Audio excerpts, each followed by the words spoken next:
sur la symétrie axiale. Donc on a vu dans les vidéos précédentes comment on reconnaissait deux figures symétriques par rapport à une droite. On a vu aussi la méthode pour construire le point symétrique de notre point par rapport à une droite D.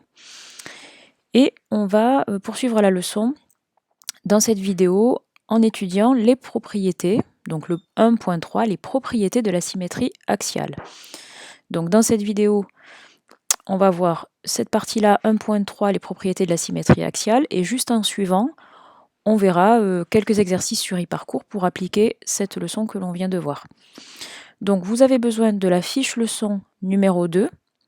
La fiche leçon numéro 2, elle comporte 2 pages. Une première page ici avec les propriétés de la symétrie axiale, et une deuxième page que vous allez utiliser pour la vidéo suivante de cette séance-là, qui concerne les axes de symétrie. Mais ça, on le verra dans la vidéo suivante.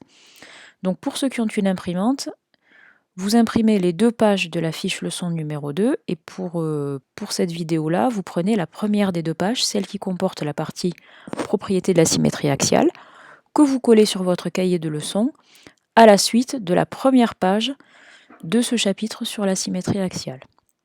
Ceux qui n'ont pas d'imprimante, comme je vous l'ai dit précédemment, comme ces fiches-là comportent des figures assez complexes, là malheureusement vous n'allez pas pouvoir écrire votre leçon directement sur le cahier parce qu'il va vous manquer les supports. Mais c'est pas grave, vous écoutez bien, vous regardez bien la vidéo, vous vous imprégnez bien des propriétés de la leçon et vous faites après les exercices sur le cahier e-parcours. Alors, quelles sont les propriétés à connaître à partir de la 6e sur la symétrie axiale? Donc je vous ai fait un schéma ici, avec, là, avec mon petit curseur, je repasse ici la droite D, ça va être notre axe de symétrie.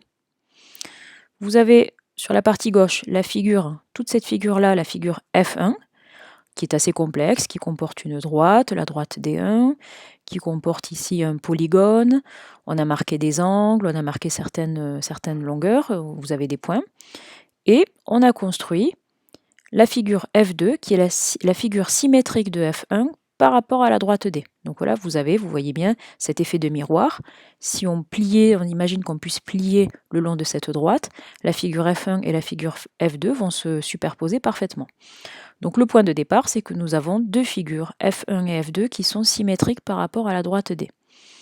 Partant de là, qu'est-ce qu'on a comme propriété? Alors toutes ces propriétés, elles sont très intuitives.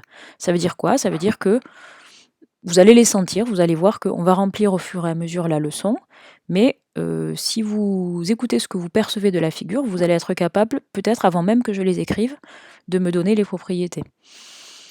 Alors, si on prend des points déjà, si on prend 4 points alignés, donc dans la figure F1, on a les points ici A, F, G, E qui sont alignés, qui appartiennent au même segment.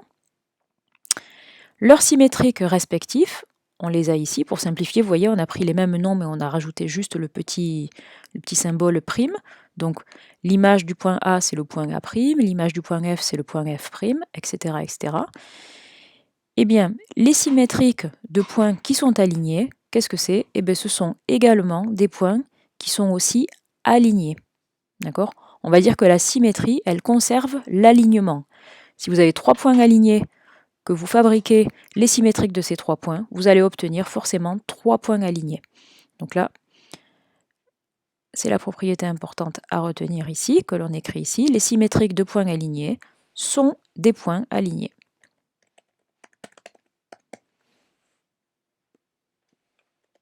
Alors, je grossis le texte, sinon on n'y voit pas.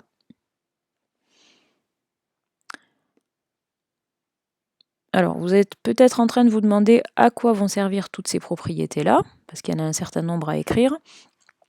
Alors là, on va les voir de manière isolée, mais au fur et à mesure de votre scolarité, plus vous allez grandir, plus vous allez être confronté à des situations de géométrie plus complexes, plus riches. Et en fait, toutes ces propriétés de la symétrie, elles vont vous permettre à faire des démonstrations. Donc par exemple, quand vous aurez besoin de montrer que des points sont alignés, si vous reconnaissez une situation de symétrie axiale, peut-être que c'est cette propriété de conservation de l'alignement qui vous servira. Alors, si on s'intéresse au segment, par exemple le segment BC. Donc l'image du segment BC par la symétrie d'axe D, c'est le segment B'C'. Voyez, l'image du segment BC par la symétrie d'axe D, c'est le segment B'C'. Et qu'est-ce qui va se passer? Ces deux segments, ils vont avoir la même longueur, parce que la symétrie conserve les longueurs. Si vous prenez un segment et que vous construisez le symétrique de ce segment par rapport à un axe de symétrie, vous obtiendrez un segment de la même longueur exactement. Donc le symétrique d'un segment est un segment de même longueur. On peut dire aussi que la symétrie axiale conserve les longueurs. Conserve dans le sens où elle ne les modifie pas.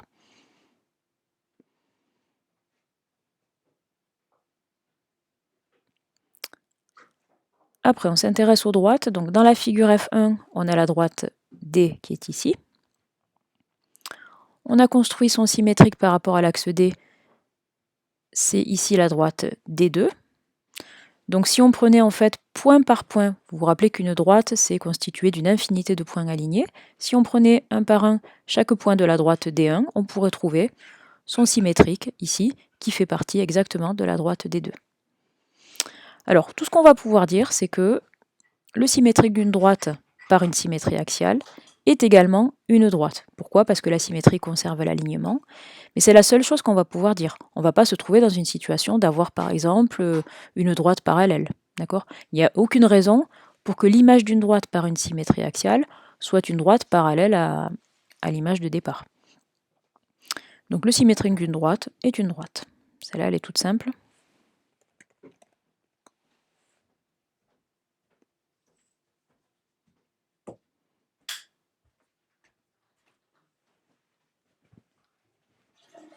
Donc pour toutes ces propriétés, je ne le répète pas, mais c'est toujours le symétrique par rapport à une droite. On reste bien dans la symétrie axiale. Alors, je vous ai fait figurer aussi un cercle dans la figure pour voir un peu ce qu'il arrive au cercle quand on construit leur symétrique par rapport à une droite D. Si on prend ici le cercle de centre E et de rayon EG, on a ici son image qui est le cercle de centre E', et il a pour rayon E'G'. D'accord? Donc ces deux cercles, qu'est-ce qu'ils ont comme propriété? Ils vont avoir le même rayon, puisque la symétrie axiale conserve les longueurs, le rayon sera inchangé.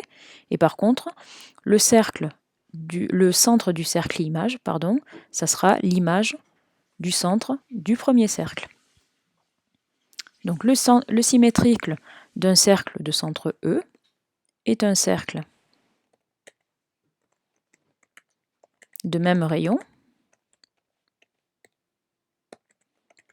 et dont le centre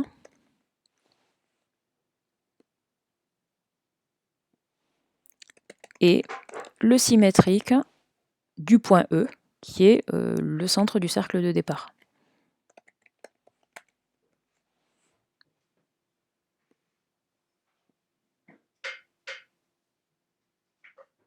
Voilà, donc je vous donne comme exemple le cercle ici de centre E et de rayon EG.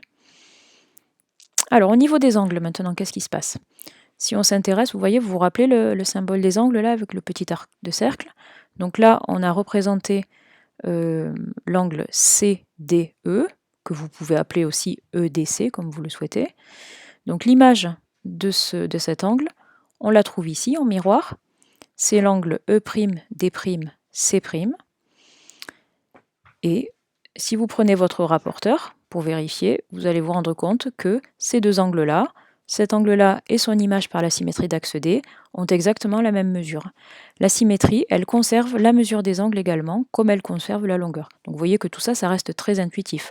Vous comprenez que quand vous prenez l'image d'une figure par une symétrie axiale, la figure n'est pas déformée. D'accord? Vous apprendrez plus tard, pour ceux qui feront des maths à l'université, qu'on appelle ça une isométrie. C'est une transformation d'une figure, mais qui ne change pas la forme de la figure. Donc, les mesures d'angle symétrique sont égales, ou sont les mêmes, si vous préférez. Là, vous mettez le mot que vous voulez. Et enfin, en ce qui concerne les aires, qu'est-ce qui va se passer? Donc, si on s'intéresse à notre polygone ici, CDEAB, son image ici, c'est le polygone C', D', E', A'B. Et bien, si vous vous souvenez ce qu'on a dit au tout début, puisque la symétrie conserve les longueurs, et pour calculer l'aire d'un polygone, on va avoir besoin de la longueur des différents polygones qui composent ce polygone-là. Si les longueurs sont conservées, forcément, les aires seront conservées. D'accord ? Donc l'aire de ce polygone-là était exactement la même que l'aire de ce polygone-là, puisque la figure n'est pas déformée, puisque les longueurs sont conservées. Du coup, la mesure de la surface qu'occupe le polygone sera la même, même s'il n'a pas tout à fait la même position. C'est la position qui change et non pas la forme de la figure. C'est ça qu'il faut vraiment retenir sur la symétrie axiale. Donc l'aire des figures, les aires de figures symétriques, sont égales. Voilà, donc là c'est une leçon super facile parce qu'elle est très intuitive. Si vous écoutez ce que vous percevez, normalement, vous ne devriez pas vous tromper. Alors, on va voir sur eParcours comment on applique ça sur des exercices. Alors, pour ceux qui ont l'édition 2017, donc vous vous rendez page 88. Donc on va faire ensemble les exercices, corriger ensemble. C'est-à-dire que dans un premier temps, je vous invite à faire pause sur la vidéo, à prendre votre cahier eParcours, et vous faites les exercices 1, 2 et 3 de la page 88. Ça, c'est pour l'édition 2017. Si vous avez l'édition 2019, tout ça, ça se trouve page 91. C'est-à-dire, vous faites les exercices 1, 2 et 3, page 91, si vous avez l'édition 2019. Voilà, donc vous faites pause sur la vidéo. On va vous demander dans ces exercices-là, en général, de déterminer certaines mesures en utilisant les propriétés de la symétrie axiale. Et pour justifier, il faudra citer les propriétés. Donc je vous donne un exemple, avant que vous démarriez tout seul. On fait ensemble une première question, et vous allez comprendre après, tout fonctionne de la même façon. Alors, par exemple, on vous propose ici deux figures qui sont symétriques par rapport à la droite D, donc la figure orange et la figure verte. Donc du coup, comme on a deux figures symétriques par une symétrie axiale, toutes les propriétés qu'on a vues dans la leçon vont s'appliquer. Alors, on vous dit, le segment ED mesure 1,5 cm. Donc ED, il est où? Il est ici, voilà, à droite. Le segment ED mesure 1,5 cm. On vous demande de déterminer la longueur du segment E'D' et de justifier. Vous voyez que vous avez le petit mot car. Alors, le segment ED est ici. Le segment E'D', qu'est-ce qui se passe? Il se trouve que c'est l'image du segment ED par la symétrie d'axe D, puisque l'image du point E, c'est le point E', et l'image du point D, c'est le point D'. Donc, si vous vous souvenez de la leçon, on a dit que la symétrie axiale conserve les longueurs, ou alors vous pouvez citer la propriété qu'on a mis dans le cahier, c'est-à-dire que le symétrique d'un segment par une symétrie axiale est un segment de même longueur. Donc E'D' est égal aussi à 1,5 cm. Donc là, vous écrivez E'D' égale 1,5 cm, vous répondez à la question. Et pour la justification, vous écrivez soit car la symétrie axiale conserve les longueurs, ou vous avez une autre façon de le formuler, vous dites le symétrique d'un segment par une symétrie axiale est un segment de même longueur. Voilà, ça vous donne le modèle pour le reste des exercices. Donc je vous laisse faire exercice 1, 2, 3, page 88 pour l'édition 2017 ou 1, 2, 3, page 91 pour l'édition 2019. Vous faites pause et après on regarde ensemble la correction.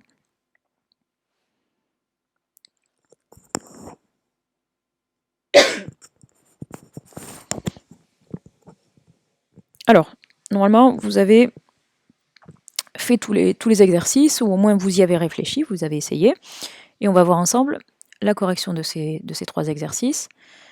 Alors, pour la question 1 petit a, on l'a déjà fait. Pour la question petit b, alors on vous parle de l'angle BAI, il est symbolisé ici, l'angle BAI, et on vous demande la mesure de l'angle B'A'I'. B'A'I',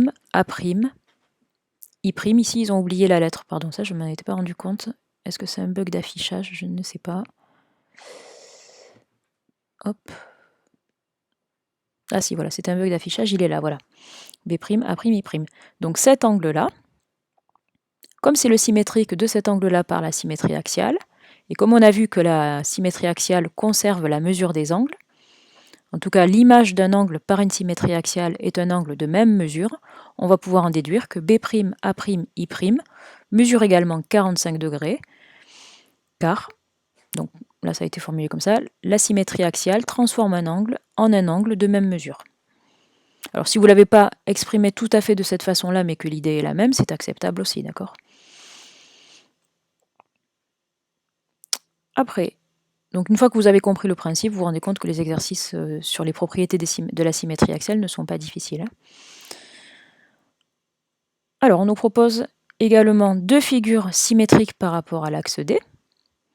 On nous parle de l'aire du quadrilatère RSTU. Donc RSTU, qui a pour aire 4 cm².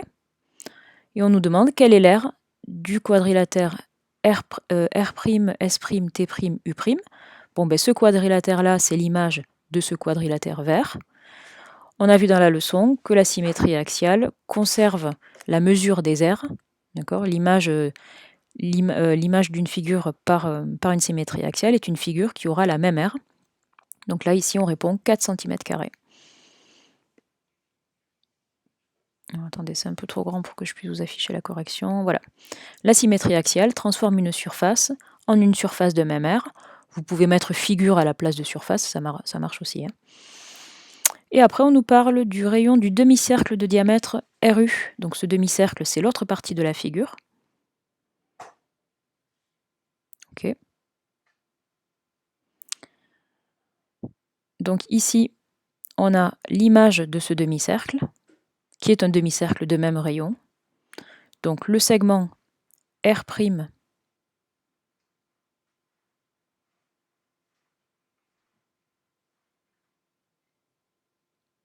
donc le segment R'U', pardon, c'est le diamètre de ce demi-cercle.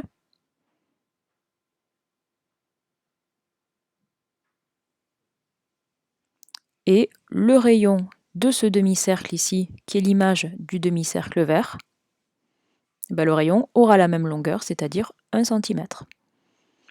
Pourquoi? Ben parce que la symétrie axiale transforme un cercle en un cercle de même rayon, puisque les longueurs sont conservées par la symétrie axiale. Et on arrive au troisième exercice. Alors, les questions sont un petit peu différentes. Donc on vous propose ici deux quadrilatères qui sont symétriques par rapport à l'axe D. Et dans la question petit a, on vous demande de retrouver quels sont les symétriques de chaque sommet du polygone. Donc, on a ici le point R, sont symétriques par la symétrie d'axe D. Comment on le trouve? Alors, là, vu qu'il n'y a pas trop d'ambiguïté au niveau des points, c'est assez évident. Vous n'avez pas besoin de sortir des instruments de géométrie, vous le sentez. C'est-à-dire que là, vous imaginez, si vous traciez ici la droite perpendiculaire à D passant par R, hop, et que vous la prolongez, vous voyez qu'elle va rencontrer ici le point B. Alors après, si vous voulez être très précis, vous pouvez tracer cette perpendiculaire-là précisément et bien vérifier si la distance de R au point à la droite D est bien égale à la distance entre B et le point D. Vous vérifierez que c'est le cas. Donc l'image du point R, c'est le point B. L'image du point A, c'est le point E. L'image du point M par la symétrie d'axe D, c'est le point L. Et l'image du point I par la symétrie d'axe D, c'est le point O. Je vais vous afficher le tableau rempli après. Et après, grâce aux propriétés, on vous demande de déterminer différents éléments, des longueurs, des mesures d'angle, etc. et de justifier grâce aux propriétés. Alors, je vous affiche la correction. Donc ce qu'on vient de voir là, les quatre points image du quadrilatère, donc je n'y reviens pas. Après, on nous demande quelle est la longueur du segment BE. Donc le segment BE ici, c'est l'image du segment RA par la symétrie d'axe D. Ces deux segments ont donc la même longueur. Donc, comme la symétrie axiale conserve les longueurs, on a BE qui est égal à 3 cm. Après, on nous demandait quelle est l'autre longueur que l'on peut déterminer. Ici, dans la figure de droite, on nous donne la longueur du segment RI, qui fait 4,2 cm. On sait que l'image du segment RI par la symétrie d'axe D, c'est le segment BO. Ces deux segments auront donc la même longueur puisque la symétrie axiale conserve les longueurs. Donc on peut déterminer la longueur du segment BO qui est égale à 4,2 cm. On a BO égale RI égale 4,2 cm. Après, on nous demande la mesure de l'angle BOL, ici, là, avec le sommet ici. Ben, l'angle BOL, pardon, c'est l'image de l'angle RIM par la symétrie d'axe D. Et on a vu que la symétrie axiale conserve la mesure des angles. Donc l'angle BOL mesurera également 52 degrés. Voilà, c'est égal ici. Et on peut écrire l'égalité des deux angles. Et après, on nous demandait d'écrire deux autres égalités de mesure d'angle. Alors, qu'est-ce qu'on a? On a ici l'angle ARI qui fait 83 degrés. Son symétrique par rapport à l'axe D, c'est l'angle OBE. Donc, on va avoir l'angle OBE qui est égal à 83 degrés. Et qu'est-ce qu'on nous donnait ici? Je ne sais pas si vous l'aviez remarqué, ici on a un angle droit. Donc on a l'angle RAM qui est un angle droit, un angle qui mesure 90 degrés. Et bien son symétrique par rapport à la droite D, c'est l'angle BEL qui est aussi un angle droit, un angle qui mesure 90 degrés. Donc on pouvait écrire en plus ces deux égalités-là, d'angles-là, basées sur les propriétés de la symétrie axiale. Voilà, donc avec ces trois exercices, vous avez fait à peu près le tour de ce que vous savez, ce que vous devez savoir et de ce que vous devez savoir faire avec les propriétés de la symétrie axiale.